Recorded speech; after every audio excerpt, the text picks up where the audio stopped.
I first met Satri in November of 2016. It was a completion time for me, not only of my career, but of my family life as well, because my wife was in the final stages of a cancer journey. I started in meditation and the spiritual path, clear back in my teens, when I first started with TM and Maharishi.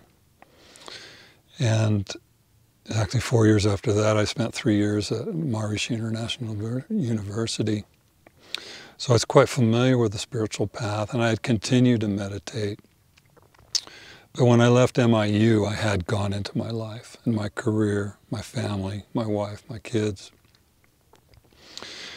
And that was all culminating. I had already retired from work so that I could take care of my wife exclusively.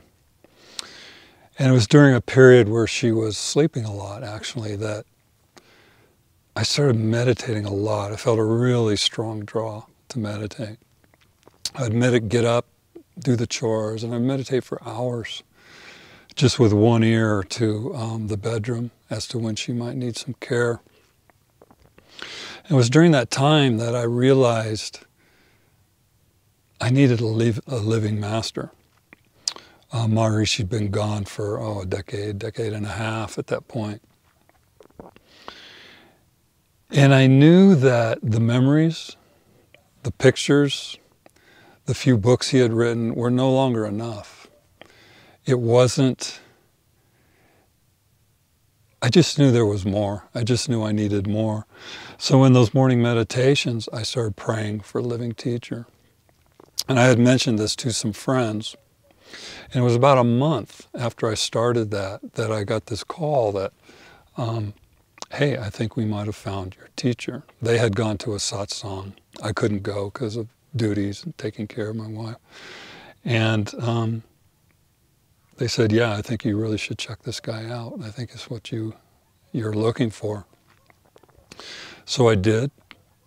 And sure enough, there was a silent retreat starting, I think 2 weeks later. And it was full. But I just knew immediately that I would be going, so I got on the waiting list and I started contacting like my wife's niece, who would come periodically to stay. And sure enough, I got the call that I could come to the retreat, and I got the niece to come down, and I was able to slip away for 3 days and be with Satri. And it was a very powerful experience, and I was ready. Coming from Maharishi, that's a mantra-based tradition, using lots of mantras and sutras and stuff in the meditation. And the first thing, I had heard that we would be doing 2-hour sits 3 times a day, and I thought, great, I can bring all my mantras, I can bring all my sutras, and I can have a great time, right? And then when I got there, Satri dropped a little bomb, was that my system is to sit silently and still and not use any mantras unless they've been given to you by me. So that kind of took me back a little bit. I said, okay, well, let's do this, So I went through the whole retreat and I honored the request. And it was good. I really enjoyed the people. I enjoyed the Sangha. I enjoyed being with Satri, and I particularly enjoyed the lectures. And it was on the second day after I returned home to my house. And again, I was sitting in meditation in the morning, and this force came in spontaneously. I was just sitting silently, and this force descended into my body. And it stayed in there for about 45 minutes. And that's when I realized, one, what a Satguru is and can do and what they bring. And two, the value of having a living teacher. Without that experience, I would have just continued on the way I had done. I would have probably just continued with my same mantras, my same practices, my same 2 books that I had from Maharishi. It was this experience of Satri coming in and saying, look, you're headed this way. You need to go this way. And that just changed everything. I was feeling a stagnation in my practice. And I think that along with my career naturally ending, my family life naturally ending, that phase of my spiritual practice also ended. And I knew that I needed more. I needed something, I hesitate to say new, because it's not new, but I needed something new for me. I needed a new direction. I needed to invigorate my practice. And I needed the interaction of a live guru. Someone who can read my energy, understand what's going on for me, understand where the blockages are, and redirect me on that path. Like I've often mentioned, that the Gita is the roadmap, the Google Maps of the spiritual journey, and the Satguru is that for sure. It was about 2 years after I met Satri that my wife's journey with cancer ended and she passed on. Because of the previous 2 years, my connection at that point with Satri, I had managed to go to about 3 or 4 retreats, a couple of 6 days and a couple of 3 days. I knew what my life's trajectory was going to be once she passed. Very shortly, I cleaned out the house, I rented it, and I came to the Satri Sangha full time, and that was over 3 years ago. Since then, the experience has done nothing but deepen. The influence of the Sat Guru, the ability to bring the Sat as well as the Shakti and transmit that to the student, has changed everything in my spiritual practice. The speed at which the transformation has happened, particularly in these last 3 years, has been remarkable. It's almost like the previous 3 decades were just boot camp to prepare me for this new adventure with actually living here in a community with a Satguru. It's been very dynamic, oftentimes not very comfortable, but very rewarding. There's been so many revelations from Satri that have really impacted me directly. But 2 or 3 of the ones that really stand out are his use of the Gita. Maharishi translated the first 6 chapters of the Gita, and I still have my dog-eared copy from 1974.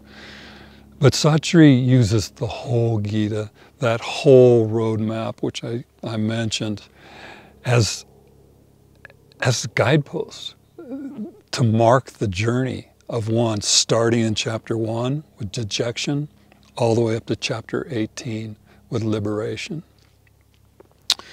The Gita, which had a special place in my heart prior to meeting Satri, has just blossomed into just an incredible resource, I would say, for me. Satri recommends that we read and write the Gita daily, and that has been part of my practice, which has enriched, explained, and helped me unfold what's going on within myself as I progress through these chapters again and again and again. Another thing that has been very important for me, being with Satri, is his recognition that the body is the field, and that we are the knowers of the field. That is straight out of the Gita. With a lot of the spiritual practice I did before, it was more about transcending up and out, whereas Satri guides so expertly that it's about bringing that attainment into the body, down into the body. The body is the field, and we are the knowers of the field, and that everything can be known spontaneously as the body awakens. So how does the body awaken? That's been another very dynamic point that Satri makes, is that a purposeful life, a purposeful journey in a spiritual life is not about being happy all the time. It's about meeting these traumas and these karmas, these vasanas, samskaras that are lodged in the body. Some come with us from previous lives, some come from this life. And by being with these oftentimes painful or uncomfortable experiences in the body awakens and the traumas are released. So those three, I say, are the most important to me. They're the unique ones that really have brought me to Satri and kept me here. This journey of awakening the body is something I had not heard of prior to meeting Satri. And perhaps it is the most significant of all of them. When we just sit silent and still, particularly when we're in the Sat force and with the Sat Guru, energetics come up in the body. And it's not about meeting the story of what those energetics are bringing up. You don't have to attach a story. You don't have to know. It's just about being in the energetics of, oh, what's going on here in my shoulder right now? There's just pain being pushed up. Perhaps it's in the heart. For me, it's been a lot in the neck, the fifth chakra. It can be in the gut, in the back, all these places. We don't have to know why of it, the why of it. We just have to be with it, experience it, and then it dissolves. So you're expanding in your ability to be able to recognize your universal nature, and that the Sat is the vehicle by which the universal nature can be known. So it's showing you yourself. My spiritual name is Siddhartha. It means to embody the Supreme. Satri gives us these names not as something we've attained, but as something yet to grow into. As I mentioned, I do live here in Satri's community. It's a very small, loose knit, just 4 different homes, which we all share among the people that live here. And that's been very powerful, to be in this environment, to be in this energy, to be in the peace of the desert here, to be in the Sangha, to come together with people who share the same goals. We all have different paths, different dharmas to reach those goals, but to be able to speak and share and be with other people, serious seekers of truth, has been just an enormous boost to my personal practice. So it's been a real joy to speak with you today. So thank you. I hope something has resonated with you. Namaste, and I wish you all the success in your spiritual journey.